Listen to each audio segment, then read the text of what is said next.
नमस्कार, मैं हूं सत्यपाल और आप देख रहे हैं CWB हिंदी न्यूज। आधी रात तक चला अनिल विज का जनता दरबार। डीएसपी के रेडर और एएसआई सहित 4 पुलिसकर्मी सस्पेंड, 6 एसपी के पास खड़काए फोन। शनिवार सुबह से शुरू हुए जनता दरबार में गृह मंत्री अनिल विज ने रात 1 बजे तक अंतिम व्यक्ति की भी शिकायत सुनकर कार्रवाई के आदेश जारी किए। देर रात ही यमुनानगर की डीएसपी के रेडर समेत 4 पुलिस मुलाजिमों को सस्पेंड करने के आदेश जारी किए गए। सस्पेंड किए गए मुलाजिमों में एक मुलाना थाने में तैनात एएसआई भी शामिल बताया जा रहा है। कुल 10 से ज्यादा मामलों में एसआईटी गठित कर जांच के आदेश दिए गए हैं। जनता दरबार में अनिल विज के तेवर तलक थे। फरियादियों की शिकायतों पर कार्रवाई करते हुए उन्होंने कई जिलों के एसपी को रात्रि में ही फटकार लगाई। उन्होंने कहा कि अनिल विज के होते जनता रोए, यह मैं होने नहीं दूंगा। हरियाणा में पंचायत चुनाव की घोषणा टली। चुनाव आयोग के आज के ऐलान पर संशय, पंचायत विभाग ने तैयारियों का लेटर नहीं भेजा। हरियाणा में पंचायत चुनाव की आज होने वाली घोषणा टल सकती है। सूत्रों की माने तो सरकार के पंचायत विभाग ने आयोग को तैयारियों का लेटर ही नहीं भेजा। इसी लेटर के आधार पर आयोग ने चुनाव का ऐलान करना था। हालांकि चुनाव आयोग की तरफ से औपचारिक तौर पर इसके बारे में कोई जानकारी अभी तक नहीं दी गई है। पहले घोषणा करने की वजह से चुनाव आयोग के अफसर अपनी खिल्ली उड़ते देख चुप्पी साध कर बैठे हैं। वहीं सरकार इसे चुनाव आयोग का काम बताकर प्रतिक्रिया देने से पल्ला झाड़ रही है। आपको यहाँ पर बताते चलें कि इस बार कोविड पाबंदियों के चलते पंचायत चुनाव कराने में करीब 18 महीने की देरी हो चुकी है। हरियाणा में 2016 में 3 चरणों में पंचायत चुनाव कराए गए थे।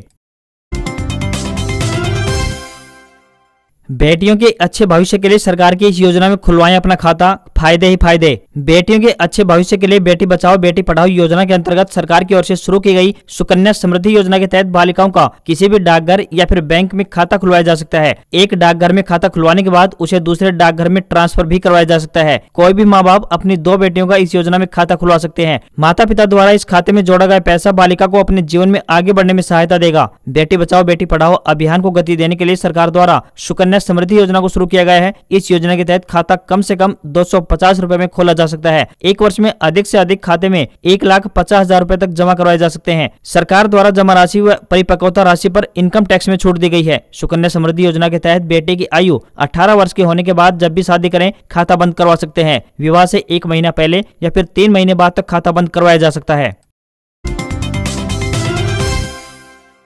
पानीपत में कोयला आधारित सभी इंडस्ट्री बंद, गैर पीएनजी ईंधन से उद्योग चलता मिला तो 1 करोड़ रुपए का होगा जुर्माना। पाइप्ड नेचुरल गैस यानी पीएनजी के अलावा अन्य ईंधनों जैसे कि कोयले, लकड़ी, उपले आदि से चलने वाली पानीपत के सभी टेक्सटाइल उद्योग शनिवार से अनिश्चित काल के लिए बंद हो गए हैं। वहीं पीएनजी के अलावा अन्य किसी भी ईंधन के प्रयोग से यदि उद्योग चलता मिला तो उस पर केंद्रीय प्रदूषण नियंत्रण बोर्ड 1 करोड़ रुपए तक जुर्माना लगा सकेगा। राष्ट्रीय राजधानी क्षेत्र को प्रदूषण से बचाने के लिए बोर्ड की सख्ती के मद्देनजर पानीपत के कोयला आधारित सभी डाई हाउस व विभिन्न श्रेणी के कंबल बनाने वाली फैक्ट्रियां बंद हो गई हैं। इनमें कोयला, लकड़ी, उफले आदि ईंधन के प्रयोग से बॉयलरों को गर्म किया जाता था। वहीं शनिवार से बॉयलर का प्रयोग कर रही सभी फैक्ट्रियों को बंद कर दिया गया है और उनकी संख्या 1000 से अधिक बताई जा रही है। इन फैक्ट्रियों में करीब 4 लाख प्रवासी व स्थानीय श्रमिक काम करते हैं। Commission of air quality management आदेश के खिलाफ शनिवार की शाम को पानीपत के सभी औद्योगिक संगठन एकजुट हुए। मीटिंग में सर्वसम्मति से तय हुआ कि पीएनजी को लेकर यदि 13 अक्टूबर तक उद्योगों पर लगाए गए आदेश वापस नहीं लिए गए तो पूरे एनसीआर के उद्यमी व श्रमिक सड़कों पर उतरेंगे और एनसीआर में आंदोलन शुरू किया जाएगा।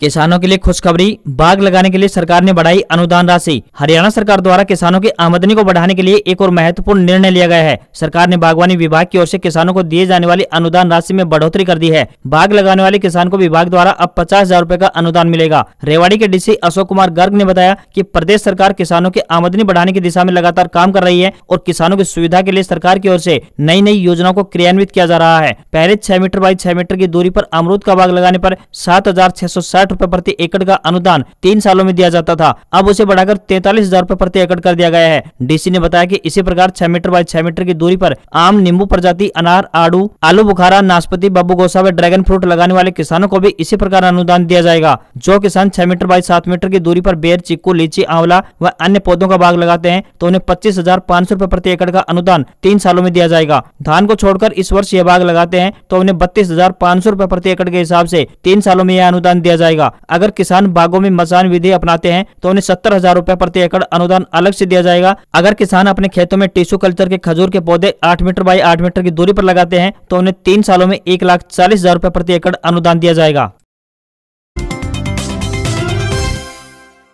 Mansa clerk jobs update. District and session जज मानसा में आई क्लर्क के पदों पर भर्ती। 10 अक्टूबर है अंतिम तिथि। डिस्ट्रिक्ट एंड सेशन जज मानसा पंजाब द्वारा क्लर्क के पदों पर भर्ती के लिए आवेदन मांगे गए हैं। यदि आप भी इन पदों के लिए इच्छुक हैं तो अपने आवेदन भेज सकते हैं। इन पदों के लिए ऑफलाइन आवेदन कर सकते हैं। आवेदन करने की अंतिम तिथि 10 अक्टूबर 2022 तय की गई है। इन पदों के लिए उम्मीदवार किसी भी मान्यता प्राप्त संस्थान से स्नातक पास होना चाहिए। 10वीं कक्षा में उम्मीदवार के पास पंजाबी एक विषय होना चाहिए तथा उम्मीदवार कंप्यूटर चलाने में दक्ष होना चाहिए। न्यूनतम आयु की बात करें तो 18 वर्ष और अधिकतम आयु 37 वर्ष निर्धारित की गई है। उम्मीदवारों का चयन लिखित परीक्षा, इंटरव्यू, मेडिकल डॉक्यूमेंट वेरिफिकेशन के आधार पर किया जाएगा। उम्मीदवारों से विनम्र निवेदन है कि भर्ती के लिए आवेदन करने से पहले आधिकारिक विज्ञापन अवश्य देख लें। दशहरा में 13 लाख की लागत से बनेगा 125 फीट ऊंचा रावण। इन पटाखों का होगा इस्तेमाल। साल 2017 में अंबाला के बराड़ा में दशहरे पर 210 फीट ऊंचे रावण को जलाया गया था, जिसका वर्ल्ड रिकॉर्ड बना था। बता दें कि इस साल भी दशहरा का त्योहार आने वाला है। इसकी तैयारी अभी कई जगह पर हो रही है। दशहरे के दिन हर शहरों में रावण को जलाया जाता है। इस बार दशहरे पर 125 फीट ऊंचा रावण बन रहा है, जिसकी कीमत की बात करें तो करीब 13 लाख रुपए है। फ्रेंडली यानी 1 लाख ग्रीन क्रैकर्स लगाए जा रहे हैं, जो पर्यावरण को प्रदूषित नहीं करेंगे। श्री रामलीला क्लब के संस्थापक तेजेंद्र सिंह चौहान ने बताया कि क्लब पिछले 34 सालों से रामलीला और दशहरा का आयोजन करता आ रहा है। उन्होंने बताया कि श्री रामलीला क्लब की स्थापना साल 1987 में हुई थी, जिसके तहत पहली बार 20 फीट ऊंचा रावण का पुतला जलाया गया था। साल 2011 में 175 फीट, 2013 में 185 फीट, 2014 में 190 फीट, 2015 में 200 फीट और 2016, 17 और 2018 में 210 फीट लगातार रावण के पुतले बनाए गए। गेहूं की 22 नई किस्मों को मिली मंजूरी। अब गेहूं का उत्पादन बढ़ने की है उम्मीद। गेहूं की अब 22 नई किस्मों को मंजूरी दे दी गई है। राजमाता विजयाराजे सिंधिया कृषि विश्वविद्यालय ग्वालियर और भारतीय गेहूं एवं जौ अनुसंधान संस्थान करनाल के संयुक्त तत्वाधान में गेहूं की 22 नई किस्मों को मंजूरी दी गई है। मध्य प्रदेश के ग्वालियर में 29 से 31 अगस्त तक आयोजित अखिल भारतीय गेहूं और जौ शोधकर्ता की 61वीं संगोष्ठी में इन किस्मों को मान्यता दी गई है। उत्तर पश्चिमी मैदानी क्षेत्र के लिए कुल 9 किस्मों की पहचान की गई है और एक किस्म का विस्तार किया गया है। गेहूं की किस्मों में उच्च उर्वरता और जल्दी बुआई के लिए गेहूं और जौ अनुसंधान संस्थान करनाल से गेहूं की 5 नई किस्मों को मंजूरी दी गई है। ये हैं DBW 370, DBW 371, DBW 372, PBW 872, PBW 826 सिंचित और समय पर बुआई के लिए HD 3369 सीमित सिंचाई और समय पर बुआई के लिए HI 1653, HI 1654 और HD 3406 बायोटेक्नोलॉजी की MABB तकनीक द्वारा विकसित किया गया। DBW 303 को मध्य क्षेत्र में उच्च उर्वरता जल्दी बुआई के लिए क्षेत्र विस्तार के लिए प्रस्तावित किया गया है। डॉक्टर ज्ञानेंद्र प्रताप सिंह ने बताया कि स्वीकृत नई किस्में आयरन और जिंक से भरपूर होंगी और अधिक उत्पादन भी देंगी। उन्होंने कहा कि जल्द ही ये किस्में किसानों को उपलब्ध करा दी जाएंगी। उन्होंने आने वाले समय में गेहूं का उत्पादन और बढ़ने की उम्मीद जताई है। आपकी एक गलती से 25,000 का कट सकता है चालान। यहाँ जानिए नए ट्रैफिक नियम। ट्रैफिक के नए नियमों के बाद अब तक सख्ताई तेज हो गई है, जिससे लोगों के भारी भरकम चालान भी कट रहे हैं। नए ट्रैफिक नियमों के मुताबिक आपकी एक गलती के लिए आपको 25,000 रुपए तक भारी चालान भुगतना पड़ सकता है। यह नियम स्कूटर, मोटरसाइकिल, कार और अन्य सभी वाहनों पर लागू हो गया है। दरअसल सड़क हादसों को रोकने और यातायात नियमों का कड़ाई से पालन सुनिश्चित करने के लिए गुरुग्राम ट्रैफिक पुलिस ने विपरीत दिशा में गाड़ी चलाने पर जुर्माना 500 रुपए से बढ़ाकर 25,000 रुपए कर दिया है। इसके अलावा बिना लाइसेंस वाहन चलाने पर 5,000 रुपए, सीट बेल्ट व हेलमेट न पहनने पर 1,000 रुपए और फर्जी व गलत नंबर प्लेट लगाने पर चालान करने पर 3,000 रुपए का चालान किया गया है। ऐसे में आपको नियमों का पालन करने की सलाह दी जाती है। आपको बता दें कि वाहन की खिड़कियों पर काली फिल्म लगाने पर 10,000 रुपए का चालान, वाहन में पीछे की सीट बेल्ट नहीं लगाने पर 1,000 रुपए का चालान काटने पर यह कार्रवाई की जा रही है। ऐसे में आपको सलाह दी जाती है कि आप ट्रैफिक चालान से बचें, बल्कि अपने और सड़क पर चलने वाले अन्य लोगों के लिए ट्रैफिक नियमों का पालन करें। साथ ही अगर आप चप्पल पहनकर मोटरसाइकिल चलाते हैं तो आपको चालान का सामना करना पड़ सकता है। इसके लिए ट्रैफिक पुलिस आपका 1,000 रुपए तक चालान काट सकती है। ऐसे में आपको सलाह दी जाती है कि मोटरसाइकिल चलाते समय चप्पल की जगह जूते पहने।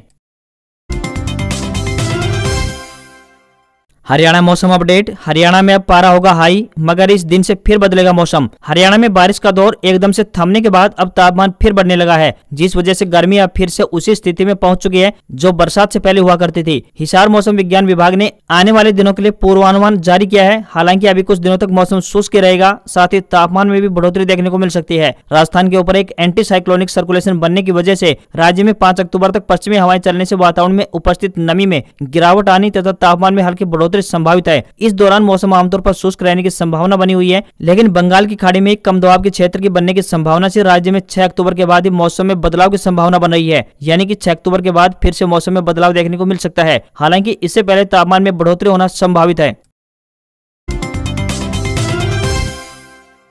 एक आइडिया बदल देगा जिंदगी। इंस्पायर अवार्ड मानक योजना के तहत विद्यार्थी और शिक्षक को मिलेगा जापान जाने का मौका। एक बेहतर आइडिया विद्यार्थियों की जिंदगी बदल सकता है। भारत सरकार के विज्ञान एवं प्रौद्योगिकी विभाग की ओर से इंस्पायर अवार्ड मानक योजना के तहत विद्यार्थियों को जहां नगद पुरस्कार मिलेगा, वहीं विद्यार्थी व शिक्षक को जापान की यात्रा का अवसर भी मिलेगा। योजना के तहत छठी से लेकर 10वीं में पढ़ने वाले विद्यार्थियों से आवेदन मांगे गए हैं। 15 अक्टूबर तक विद्यार्थी ऑनलाइन आवेदन कर सकते हैं। योजना में विद्यार्थी कोई भी नया और रचनात्मक आइडिया भेज सकते हैं। आइडिया का चयन उसकी नवीनतम व्यवहारिकता, सामाजिक उपयोगिता, पर्यावरण की अनुकूलता और वर्तमान तकनीक से बेहतरी के आधार पर होगा। सिर्फ 60 नए आइडिया वाले मॉडल का प्रदर्शन राष्ट्रपति भवन में किया जाएगा। राष्ट्रपति द्वारा उन्हें राष्ट्रीय पुरस्कार दिया जाएगा। इसके साथ ही सकुरा एक्सचेंज कार्यक्रम के तहत विद्यार्थी को जापान भी ले जाया जाएगा। एक स्कूल 3 से 5 आइडिया ऑनलाइन भेज सकता है।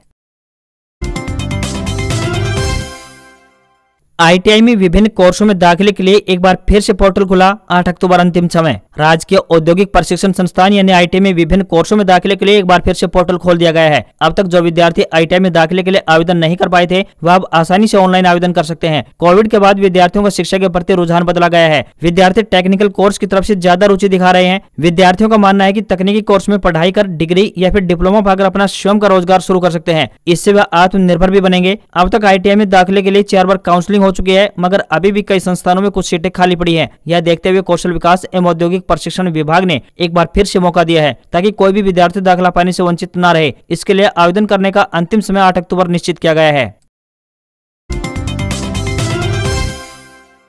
36वीं national games update. Weightlifting में हरियाणा का पहला गोल्ड, 18 स्वर्ण पदक सहित 39 मेडलों के साथ टॉप पर। गुजरात में चल रहे 36वीं नेशनल गेम्स में हरियाणा का जलवा लगातार बरकरार है। हरियाणा के खिलाड़ी हर खेल में मेडल जीत रहे हैं। खिलाड़ियों की इस प्रकार के उल्लेखनीय प्रदर्शन से हरियाणा का खेलों की राजधानी कहना गलत नहीं होगा। इसका अंदाजा इसी बात से लगाया जा सकता है कि नेशनल गेम्स में हरियाणा 18 स्वर्ण पदकों के साथ पदक तालिका में लगातार शीर्ष पर बना हुआ है। 2 अक्टूबर शाम 5:30 बजे तक हरियाणा के खाते में 18 स्वर्ण, 12 रजत और 9 कांस्य पदक समेत कुल 39 पदक हैं। मुख्यमंत्री मनोहर लाल खट्टर लगातार नेशनल गेम्स में नजर बनाए हुए हैं और विजेताओं व प्रतिभागी खिलाड़ियों का हौसला बढ़ा रहे हैं। रविवार को हुए वेट लिफ्टिंग के मुकाबले में हरियाणा को पहला स्वर्ण पदक मिला। 81 किलोग्राम भार वर्ग में दीपक लाठर ने 170 किलोग्राम भार उठाकर गोल्ड मेडल पर अपना कब्जा जमाया। नेशनल गेम्स में बेटों के साथ साथ हरियाणा की बेटियां भी अपना खेल का उम्दा प्रदर्शन कर रही हैं।